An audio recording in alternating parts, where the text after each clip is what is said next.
1 KG কিশমিশ আমরা কিনেছি মাত্র 240 টাকা। বাংলাদেশি টাকায় এই অলিভ অয়েলটার দাম পড়ছে মাত্র 350 টাকা। আসসালামু আলাইকুম। আজকে আমি আপনাদেরকে নিয়ে যাব ফেনী বর্ডার বাজারে। মূলত বাংলাদেশ এবং ভারত সীমান্তের মধ্যে যে বর্ডারটা রয়েছে সেখানেই এই বাজারটা বসে। আর এটা বাংলাদেশের বিভিন্ন জেলায় বসে, ফেনীতেও তেমনি একটা জায়গায় বসে। তো এই বর্ডার বাজারে এখন আমি কিভাবে আপনারা যাবেন, যাওয়ার জন্য আপনার প্রস্তুতি কি লাগবে আর আপনি গেলে কি পাবেন সব কিছু আমি এখন আপনাদেরকে বর্ণনা করব। তো প্রথমে আসি, আপনি কিভাবে যাবেন। প্রথমে আপনাকে বাংলাদেশের যে কোনো জেলা থেকে ফেনী জেলায় চলে আসতে হবে, ফেনী ছাগলনাইয়াতে চলে আসতে হবে।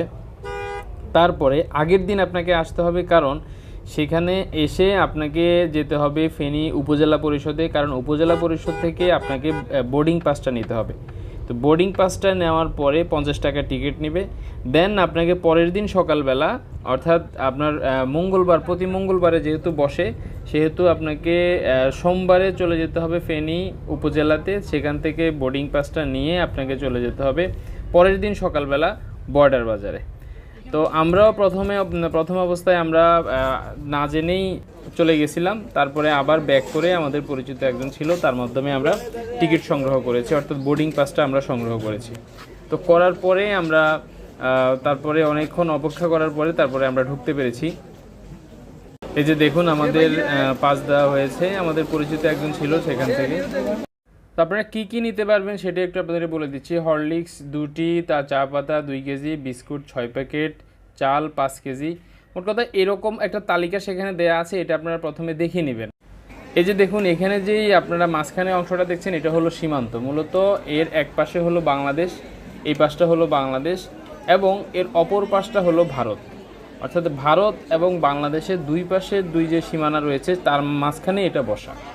আচ্ছা, এটা এখন ভারতের অংশটা দেখাচ্ছি আপনাদেরকে। এখানে বিভিন্ন ধরনের স্টল বসেছে, যেমন আপনারা শাড়ি পাবেন, তারপর 3 পিস পাবেন, এরপরে আপনার নিত্য প্রয়োজনীয় যেসব দ্রব্যাদি রয়েছে এই দ্রব্যগুলো আপনি সেখানে পাবেন।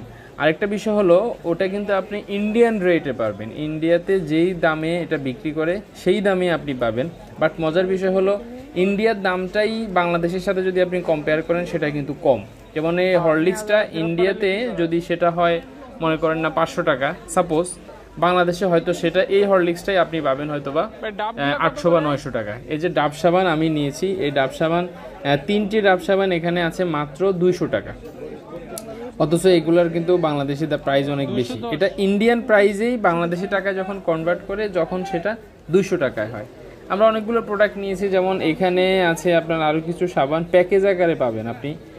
অনেক ধরনের সাবান বলেন, তারপরে চিপস বলেন, অনেক কিছু আপনি প্যাকেজ আকারে পাবেন। আচ্ছা, আর হলো যে আমরা যে জিনিসটা সবচেয়ে বেশি আমরা দেখেছি মানুষ কিনছে, সেটা হলো চিনি। যখন বাংলাদেশে হলো যে আপনার প্রায় 150-160 টাকা, তখন সেটা কিন্তু আপনার ওই বাজারে, অর্থাৎ ইন্ডিয়ার যে বাজার সেটাতে আপনার ইন্ডিয়ার অংশে বিক্রি করতেছে সেটা মাত্র 80 টাকা। আর এই চিনিটা সবচেয়ে বেশি মানুষ কিনেছে। কিন্তু আরেকটা বিষয় হলো, চিনি 2 কেজির বেশি কিন্তু নেওয়া যায় না। সো অনেকেই কিন্তু আপনার নেওয়ার পরে আবার সেটা ফেরত দিতে হয়। এই যে ইন্ডিয়ার কিছু বিএসএফ আসছে, তারাও বাজার করতেছে এখানে। অনেক বাংলাদেশি যেসব অর্থাৎ বাংলাদেশ থেকে পুলিশ তারা ওদিকে যায়, ওদের মানুষজন এদিকে আসে। এটা একটা মিলন মেলাও বলা যায়। আচ্ছা, আরেকটা জিনিস হলো আমি আপনাদেরকে বলি, সেটা হলো আপনারা কিন্তু আমরা যে আশা করে গিয়েছিলাম যে কিছু লেদার প্রোডাক্ট কিনবো বা এ ধরনের কিছু, এগুলো কিন্তু আপনি সেখানে পাবেন না। ওখানে পাবেন হলো যে আপনি শুধু আপনার নিত্য প্রয়োজনীয় যেসব দ্রব্যাদি ওগুলো কিন্তু আপনারা পাবেন। আচ্ছা, এই অংশটা হলো বাংলাদেশের। দেখুন, এখানে ইলিশ মাছ প্রচুর বসেছে। আর এই অংশটা ভারতের, এখানেও অন্যান্য যে প্রোডাক্টগুলো আছে সেখানে বসছে। আর ভারতীয়রা বেশিরভাগ আসে কিন্তু ইলিশ মাছ কেনার জন্য। আর এদিকে আমাদের অন্যান্য জায়গায় যেখানে ইলিশ মাছের দামটা বেশি, ওটা দেখলাম যে আমাদের অংশেই ওই বর্ডারে কিন্তু দামটা একটু কম। সো তারা বেশিরভাগই ইলিশ মাছ কেনার জন্য এদিকে আসে। আর আরেকটা বিষয় হলো, আমাদের এই অংশ থেকে, অর্থাৎ বাংলাদেশের অংশ থেকে কিন্তু ইন্ডিয়ার অংশটাতে সবচেয়ে বেশি আমরা ভিড় দেখেছি। কারণ এদিকের মানুষগুলো যেহেতু একটু কম দামে পায়, সেই কারণে তারা কিন্তু ওইদিকে অনেক বেশি পরিমাণে যাতায়াত করে। তো আমরাও ঘুরে মোটামুটি অনেক কিছু কিনলাম। তো এখন আমাদেরও বের হওয়ার পালা, কিন্তু অনেক সময় হয়ে গেছে, প্রচুর রোদ সেখানে। তো এখন আমি আপনাদেরকে ভিডিওর শেষাংশে দেখাবো যে আমরা আসলে কত টাকা দিয়ে কোন জিনিসগুলো কিনেছি। হ্যাঁ, এটা আমরা ভিডিওর শেষাংশে আপনাদেরকে দেখাবো। আচ্ছা, সব কিছু শেষ। এখন কিন্তু আবার এই যে বাংলাদেশের যে সীমান্ত রক্ষী আছে তারা কিন্তু আবার চেক করে, বের হওয়ার সময়ও চেক করে যে আপনি কি কি কিনলেন, অবৈধ কিছু আনলেন কি নাই, সব কিছু কিন্তু তারা চেক করে। তা আমাদের সব কাজ শেষ, আমরাও এখন বের হয়ে যাচ্ছি। তো এখন আমি আপনাদেরকে দেখাবো আমরা কি কি কিনলাম, কত দামে কিনলাম। চলুন সেগুলো একটু আপনাদেরকে দেখাই। ফাইনালি আমরা এখন দেখবো যে আমরা আসলে কি বাজার করলাম, বর্ডার বাজার বা সীমান্ত বাজার থেকে যে বাজারগুলো আমরা করলাম। আমরা আসলে অনেকজন গিয়েছিলাম, তো এর মধ্যে কিছু বাজার আপনাদেরকে দেখাচ্ছি। আসলে তারা কিন্তু কম দাম রাখতেছে সেটা না, বরং তারা তাদের দেশে যে দামটা সেটাকে বাংলা টাকায় কনভার্ট করলে যা হয় সেটাই কিন্তু রাখতেছে। যেমন এটা একটা অলিভ অয়েল, অলিভ অয়েলটা এখানে হলো যে 1/2 লিটার আছে, তো বাংলাদেশি টাকায় এই অলিভ অয়েলটার দাম পড়ছে মাত্র 350 টাকা। ঠিক আছে, 350 টাকা এই অলিভ অয়েলটার দাম, যেটা বাংলাদেশি টাকায় আপনি প্রায় 700-800 টাকা তো নিবেই বাংলাদেশি যেই দোকানগুলো আছে। এখানে দেখুন ডাব সাবান, এখানে দুটো ডাব সাবান আছে, দুটো ডাব সাবান একসাথে কম্বো আকারে বিক্রি করতেছে মাত্র 200 টাকা। এটা হলো যে কিসমিস, এই কিসমিস আমরা এখান থেকে 1 কেজি কিসমিস আমরা কিনেছি মাত্র 240 টাকা। এই 1 কেজি কিসমিস এখানে পাওয়া যাচ্ছে 240 টাকায়। তারপরে এখানে যে 1 কেজি আপনার গুঁড়ো দুধ,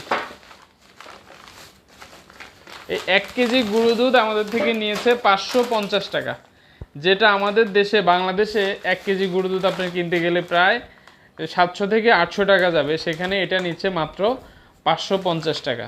তো এরকম এই যেমন এখানে আমি আরও সাবান কিনেছিলাম, এই যে 4টা সাবান লাক্স সাবানের একটা কম্বো প্যাক, এটা নিয়েছে মাত্র 140 টাকা। আর এখানে আরেকটা চন্দন সাবান আছে, হ্যাঁ চন্দনের এই সাবানটাও নিয়েছে মাত্র 140 টাকা। তো এরকম আরও অনেক জিনিস আপনারা পাবেন সেখানে, যেগুলো আপনার নিত্য প্রয়োজনীয় দ্রব্য। আরেকটা বিষয় হলো চিনি, বাংলাদেশে চিনি এখন চলতেছে প্রায় 240 থেকে 250 টাকা, সেখানে চিনি আছে মাত্র 80 টাকা করে, মাত্র 80 টাকা করে এখানে চিনি পাওয়া যাচ্ছে, যেটা বাংলাদেশে প্রায় 140 টাকা। ঠিক আছে, তারপরে এখানে আরও কিছু জিনিস আছে, যেমন এটা হলো আপনার বাসমতি চাল, এই বাসমতি চাল মাত্র 150 টাকা করে এখানে কেজি বিক্রি করতেছে, যেটা আমাদের দেশে আসলে আরও অনেক বেশি। তো যাই হোক, এই বাজারগুলো আপনারা সেখানে পেয়ে যাবেন। আর আরেকটা বিষয় হলো ওখানে নিত্যপণ্য পাবেন, আপনি নিত্য প্রয়োজনীয় যে দ্রব্যগুলো আছে এগুলো বেশি পাবেন। তো সবাই যাবেন বর্ডার বাজারে, গিয়ে বাজার করবেন। আরেকটা বিষয় হলো ওখানে গেলে কিন্তু আপনাকে আগে পাস নিতে হবে, পাসটা নেবেন তারপরে বাজারে ঢুকবেন।